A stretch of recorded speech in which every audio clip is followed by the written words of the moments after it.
Good morning बच्चों। आज हम कक्षा 8वीं में सामाजिक विज्ञान में इतिहास का अध्ययन करेंगे। इतिहास का 5वां अध्याय जिसका शीर्षक है भारतीय समाज में नया विचार।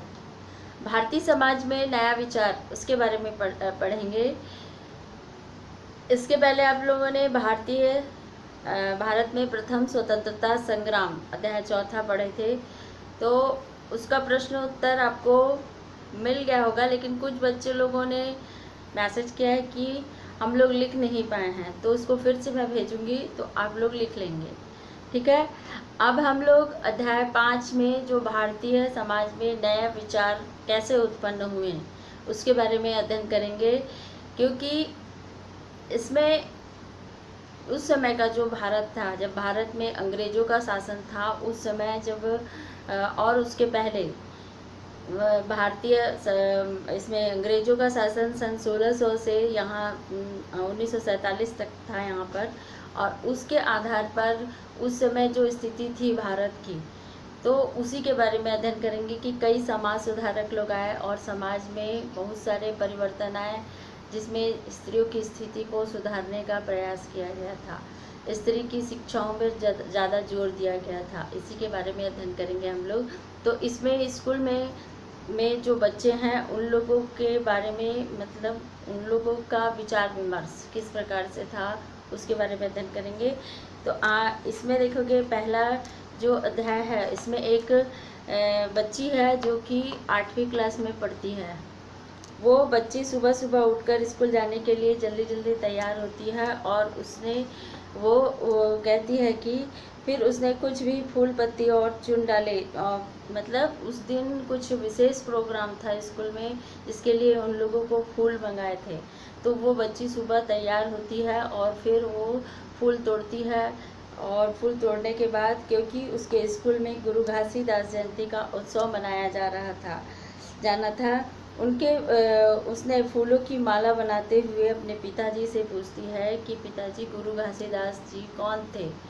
तो उसके पिताजी कहते हैं कि गुरु घासीदास एक समाज सुधारक, छत्तीसगढ़ के एक समाज सुधारक थे, जो कि समाज में बहुत सारे सुधार कार्य किया, जिसमें आपको उसने समझाया कि गुरु घासीदास जी समाज सुधारक थे। उनका जन्म रायपुर जिले के गिरौदपुरी, जो कि अभी वर्तमान में बलौदा बाजार जिसको कहते हैं हम, बलौदा बाजार गिरौदपुरी ग्राम में सन 18 दिसंबर सन 1756 में हुआ था। सन 1756 में गुरु घासीदास जी का जन्म हुआ था, और उनके द्वारा उन्होंने इसमें देखोगे तपस्या के द्वारा ज्ञान प्राप्त किया और सतनाम पंथ की स्थापना की थी। वे तप करके वे सतनाम पंथ, मतलब उन्होंने सत्य का ज्ञान उनको प्राप्त हुआ, और फिर उन्होंने सतनाम पंथ की स्थापना की। और उनके विचार में सारे जो थे, उस समय समाज में बहुत छुआछूत भेदभाव की भावना थी, लेकिन वे ये समझते थे, उनका विचार ये था कि समाज में कोई भी उच्च वर्ग का या निम्न वर्ग का नहीं है, बल्कि सारे लोग समान हैं, है ना। तो अन्नू ने पूछा कि यह किस समय की बात है, तो पिताजी उसे समझाते हैं कि यह 19वीं सदी की बात है। देश में सामाजिक, धार्मिक, सांस्कृतिक, आर्थिक एवं राजनीतिक क्षेत्रों में अनेक विचारों का प्रसार हुआ था, और नव जागरण का मुख्य प्रभाव सामाजिक एवं धार्मिक क्षेत्रों पर ही पड़ा था। नव जागरण का मतलब उस समय जो सामाजिक, राजनीतिक, आर्थिक, सांस्कृतिक प्रभाव जो था उस पर विशेष प्रभाव पड़ा था 19वीं शताब्दी में, और उस समय इसमें खास करके सामाजिक और धार्मिक स्थिति में बहुत अधिक परिवर्तन आया था। तो उसने पूछा कि यह नव जागरण क्या है। अन्नू ने पूछा अपने पिता से कि यह नव जागरण क्या है। तो उसके पिताजी समझाते हुए कहते हैं कि बेटी, इस समय तक का लगभग पूरे भारत में अंग्रेज़ों का शासन था। उस समय जब नव जागरण हुआ तो उस समय अंग्रेज़ों का शासन था यहाँ पर। उन्होंने अपनी सुविधा के अनुसार अंग्रेजी शिक्षा प्रारंभ की, क्योंकि अंग्रेजी शिक्षा का प्रारंभ करना अंग्रेज़ों का सबसे बड़ा उद्देश्य ये था कि लोगों को अपनी ओर आकर्षित करना। इसलिए उन्होंने ये शिक्षा को माध्यम बनाया और अंग्रेजी शिक्षा प्रारंभ की थी। अंग्रेजी शिक्षा के माध्यम से यह भारतीयों को भी पश्चिमी देशों में स्वतंत्रता, समानता, भाईचारा, लोकतंत्र, तार्किकता एवं वैज्ञानिकता जैसे आधुनिक विचारों का परिचय मिला और इससे बहुत अधिक लाभ हुआ, जिसमें स्वतंत्रता है, समानता है, भाईचारे की भावना है, लोकतंत्र है, तार्किकता है, सोच विचार जिसको बोलते हैं हम लोग, और वैज्ञानिकता जैसे आधुनिक विचारों को बहुत ज़्यादा मतलब प्रोत्साहन मिला, उनका परिचय मिला, उसको परिचय मिला। ये विचार पश्चिमी आधुनिक सभ्यता का आधार माना जाता था। और लोगों ने समाज में कैसे आडंबर लोगों का जो समाज में आडंबर, जो अंधविश्वास, रूढ़िवादी जाति प्रथा के दोषों को में सुधार करने के लिए की जरूरत समझी थी। और उस समय जब 19वीं शताब्दी में जो समाज में फैले हुए रूढ़िवादी है या फिर अंधविश्वास है, आडंबर जो होते थे, उनको दूर करने का प्रयास किया था और इसलिए सामाजिक सुधार के साथ साथ धार्मिक सुधारों के लिए भी उपाय होने लगे थे। इसके अंतर्गत प्राचीन धर्म ग्रंथ थे या प्राचीन धर्म ग्रंथ और दर्शन ग्रंथ जो थे, दर्शन शास्त्र जिसको कहते हैं, शास्त्रों का अध्ययन भी पुनः शुरू हो गया था। उस समय 19वीं शताब्दी में जो धर्म ग्रंथ थे, धर्म ग्रंथ मतलब जैसे महाभारत है, रामायण है और ईसाइयों का बाइबल है, ये सारी जो धर्म ग्रंथ हैं वो उनका फिर से पुनः अध्ययन प्रारंभ हो गया था, क्योंकि उसको फिर से क्या किए थे, लोगों को समझाने के लिए स्थानीय भाषाओं में उसको स्थानीय भाषाओं में छापकर उसको लोगों तक का वितरित किया गया और लोगों को पढ़ने के लिए कहा गया ताकि वे सही बातों की जानकारी प्राप्त कर सके।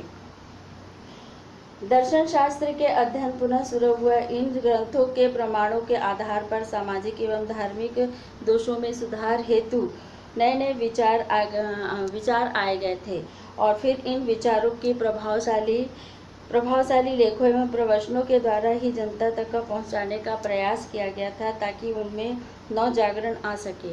उन लोगों का सबसे प्रमुख उद्देश्य ये था कि हम धर्म ग्रंथ और दर्शन शास्त्र को अगर हम स्थानीय भाषाओं में अनुवाद करके लोगों तक वितरित करते हैं तो इससे हो सकता है कि लोगों में जो अंधविश्वास फैला हुआ है, भेदभाव की भावना फैली हुई है, उसको हम दूर कर सकते हैं। इसी को इस प्रकार से तत्कालीन भारत आधुनिकता के लिए शुरू हुआ था और वैचारिक जागरण को ही हम भारतीय पुनर्जागरण या फिर नवजागरण के नाम से जानते हैं। तो कहने का तात्पर्य यह है कि लोगों में फैले हुए अंधविश्वास थे, है ना, लोगों में जो सामाजिक बुराइयां, लोगों की जो सामाजिक बुराइयां थी, धर्म को लेकर भेदभाव करते थे, इन सारी चीज़ों को दूर करने का प्रयास किया गया था। इसी को नवजागरण या पुनर्जागरण के नाम से हम जानते हैं। अब है कि उसी समय फिर अन्नू है जो अपने स्कूल चले जाती है और स्कूल में जो माहौल रहता है उसके बारे में वो देखती है कि बच्चों 19वीं शताब्दी में विभिन्न समाज सुधारकों का कार्य शुरू हो चुका था। तभी आयुष वहाँ पर पूछता है कि दीदी सुधार कार्य की शुरुआत कैसे हुई थी, और दीदी ने फिर बताते हैं कि मध्यम वर्गीय लोगों के द्वारा, जो समाज में मध्यम वर्ग के लोग थे, हम लोग इसके पहले वाले पार्ट में भी पढ़े थे कि मध्यम वर्ग कौन थे, इसमें लिपिक लोग थे, बैंकर थे, व्यापारी थे, कवि थे और रचनाकार लोग थे, ये सारे लोग थे। उन लोग समाज सुधार के रूप में सामने आए थे। इन लोगों के माध्यम से पुनर्जागरण प्रारंभ हुआ। ये लोग अंग्रेजी शिक्षा के माध्यम से स्वतंत्रता, समानता और भाईचारे जैसे विचारों से अवगत थे। ये जो मध्यम वर्ग के लोग थे, ये समाज जो समानता है, स्वतंत्रता है और भाईचारे की जो भावना है, इससे पूरी तरह से अवगत थे कि किस प्रकार से हम समाज में समानता ला सकते हैं, लोगों को स्वतंत्र विचारधारा, उन लोगों को मतलब अपने स्वतंत्र रूप से कोई भी कार्य को कर सकते हैं। तो ये किसके माध्यम से आया था? मध्यम वर्गीय लोगों के। उन्हीं में एक थे राजा राम मोहन राय। राजा राम मोहन राय, जो बंगाल के राजा राम मोहन राय द्वारा समाज सुधार हेतु पहला कदम उठाया गया था, इसलिए पुनर्जागरण का इन्हें क्या कहा जाता है? दूत कहा जाता है। पुनर्जागरण समाज में मध्यम वर्ग के लोगों के माध्यम से पुनर्जागरण आया और उसमें सबसे पहले राजा राम मोहन राय जो कि बंगाल के थे, वे यहाँ आए और समाज सुधार कार्य प्रारंभ किया। इसीलिए इनको नवजागरण या पुनर्जागरण का अग्रदूत कहा जाता है। वे चाहते थे कि भारत के अन्य पश्चिमी देशों में आधुनिकता के बारे में जान सके और इसलिए उन्होंने अंग्रेजी शिक्षा का समर्थन किया। वे ये चाहते थे कि जो रूढ़िवादी लोग हैं या फिर अंधविश्वासी लोग हैं या समाज में भेदभाव की भावना रखते हैं, इन लोग अंग्रेजी शिक्षक के संपर्क में आए और उसे सीखें ताकि उन लोगों के विचारधाराओं में धीरे धीरे परिवर्तन आ सके। इसलिए उन्होंने अंग्रेजी शिक्षा का भी समर्थन किया। उन्होंने कलकत्ता में अंग्रेजी स्कूल खुलवाया था और वेदांत कॉलेज की स्थापना की। राजा राम मोहन राय समाज सुधार हेतु विभिन्न धर्म ग्रंथों को बंगाला भाषा में अनुवाद किया था और ताकि स्थानीय लोग इसे अच्छे से क्या कर सके, पढ़ सके, इसका सही ज्ञान उन लोग प्राप्त कर सके और फिर उन्होंने ज्ञान प्राप्त कर सके। उन्होंने सुधार कार्य तेजी से लाने के लिए सन 1828 में उन्होंने ब्रह्म समाज की स्थापना की थी। ब्रह्म समाज की स्थापना की उन्होंने इस मंच के माध्यम से मूर्ति पूजा और आडंबरों का विरोध किया। राजा राम मोहन राय जब ब्रह्म समाज की स्थापना सन 1828 में किए थे तो इनका सबसे बड़ा उद्देश्य ये था कि वे समाज में जो फैली हुई रूढ़िवादिता के आधार पर जो आडंबर फैले हुए हैं, लोग अंधविश्वासी हैं, ये सारी चीज़ों को, जो मूर्ति पूजा को लेकर लोगों में भेदभाव करते हैं, इन सारी चीज़ों को क्या कर सके वे मतलब उसको समाप्त कर सके, उसके बारे में लोगों को समझा सके। और इसी के आधार पर देखोगे, इसलिए पंजाब में दयानंद सरस्वती ने भी क्या किया था, सन 1875 में उन्होंने आर्य समाज की स्थापना की। इसके माध्यम से मूर्ति पूजा, आडंबर तथा छुआछूत तथा धार्मिक अंधविश्वासों का विरोध किया गया था। और फिर दयानंद सरस्वती जी ने 1875 में उन्होंने आर्य समाज की स्थापना की और उसके आधार पर उन्होंने जो समाज में फैले हुए रूढ़िवादी है, छुआछूत है, मूर्ति पूजा है, आडंबर है, ये और सामाजिक बुराइयां हैं, इन सारी चीज़ों को दूर करने का प्रयास किया था। और उसके बाद देखेंगे क्या इसमें इन सुधारों का विचार था कि नारी सुधार के बिना समाज सुधार अधूरा है। उनका कहना ये था कि जब तक का नारी सुधार मतलब जो नारियों को जो अधिकार मिलना चाहिए वो अधिकार अगर नहीं मिलता है तब तक का समाज में पूरी तरह से सुधार नहीं किया जा सकता।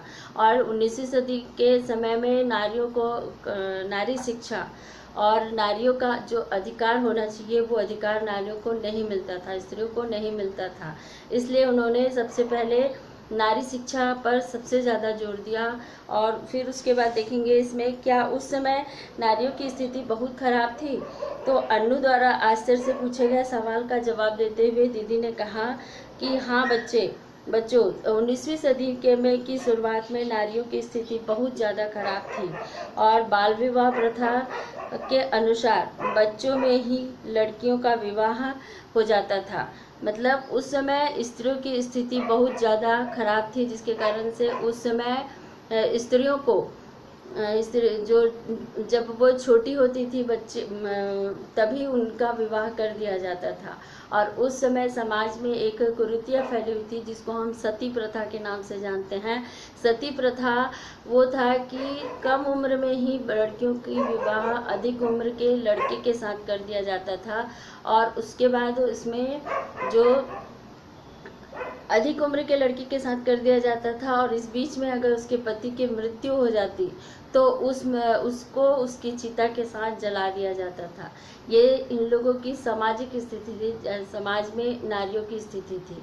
नारियों को ना तो शिक्षा का अधिकार होता था, ना अपने विचार व्यक्त करने का अधिकार होता था, ना ही वे कहीं स्वतंत्र रूप से आना जाना कर सकती थी और ना ही वह अपने से वह मतलब स्वतंत्र रूप से किसी से शादी कर सकते थे। तो इन सारी कुरीतियों को दूर करने का प्रयास सबसे पहले राजा राम मोहन राय ने किया था और इन्होंने सबसे पहले सती प्रथा पर रोक लगाया था। सती प्रथा पर रोक लगाया और उसके लिए कानून बनाया। इसके अलावा उस समय बहु विवाह के अनुसार एक पति के कई पत्नियां होती थी, और समाज में एक और कृति थी जिसको हम बहु विवाह के नाम से जानते हैं, जिसमें एक पति की कई पत्नियां होती थी, जिसके कारण से उन लोगों को उनका अधिकार नहीं मिल पाता था। तो ये जो समाज में फैली हुई कुरीतियां हैं, इनको दूर करने का प्रयास किया गया था कि राजा राम मोहन राय यहाँ पर आए और समाज में जो फैली हुई कुरीतियाँ थी, दयानंद सरस्वती के माध्यम से भी, राजा राम मोहन राय के माध्यम से भी, यहाँ पर सबसे पहले समाज में जो फैली हुई आडंबर थे, मूर्ति पूजा था, या समाज में नारियों की जो स्थिति थी, इसको सुधारने का प्रयास किया। फिर उसके बाद यहाँ पर अक्सर कन्याओं के जन्म के समय में कन्याओं को बोझ समझा जाता था। उस समय 19वीं शताब्दी के समय में कन्याओं को बोझ समझा जाता था, जिसके घर में अगर बेटी होती थी तो उसको वो मार देते थे, इसलिए क्योंकि उनको जीवन भर बोझ समझा जाता था। इसलिए तो यहाँ पर बाल हत्या को भी रोकने का प्रयास किया गया था। दहेज प्रथा के कारण से गरीब लड़कियों का विवाह नहीं हो पाता था। नारियों को न तो शिक्षा दी जाती थी और न ही विकास का कोई भी अवसर उनको प्राप्त था। तो यहाँ पर एक प्रकार से देखा जाएगा कि नारियों के संपूर्ण अधिकारों का हनन होता था, चाहे वो शिक्षा के माध्यम से हो, चाहे विवाह के माध्यम से हो, चाहे उनका कोई अधिकार हो, वो सारी अधिकार उनका क्या होता था, उनसे वे वंचित रहते थे। इन लोगों को सुधारने का प्रयास किया गया था। इन सब कारणों से समाज में उनका कोई भी स्वतंत्र अस्तित्व नहीं था। लेकिन अब ऐसा नहीं है। आज समाज में महिलाओं के विकास का अवसर मिल रहा है। ये सब समाज सुधारकों के जोरदार प्रयासों से संभव हुआ है। और आज की स्थिति अगर हम देखते हैं, 21वीं सदी में जो स्थिति है, वो आज ये स्थिति है कि समाज में महिलाओं का भी समान रूप से अधिकार मिला हुआ है। जितना अधिकार पुरुषों को मिला हुआ है, उतना अधिकार स्त्रियों को भी मिला हुआ है।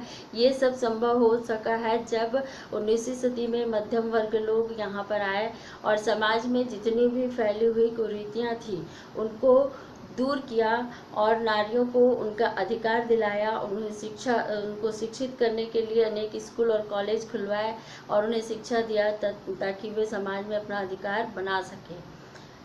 तो इस पाठ का भाग 1 है ये। इस पाठ में अभी और है जिसको हम अलग अलग भाग के रूप में पढ़ेंगे। तो आज इसमें था कि मध्यम वर्ग के द्वारा यहाँ पर समाज में नारियों के अधिकारों की रक्षा किस प्रकार से की, समाज में किस प्रकार से इसमें नारियों मतलब जो कुरीतियाँ फैली हुई थी उनको किस प्रकार से दूर करने का प्रयास किया गया था।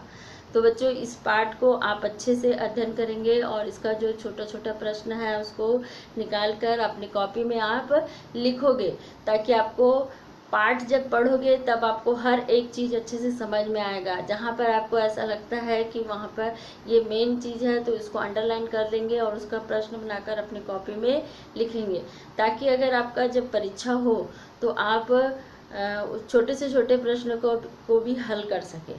ठीक है, थैंक यू।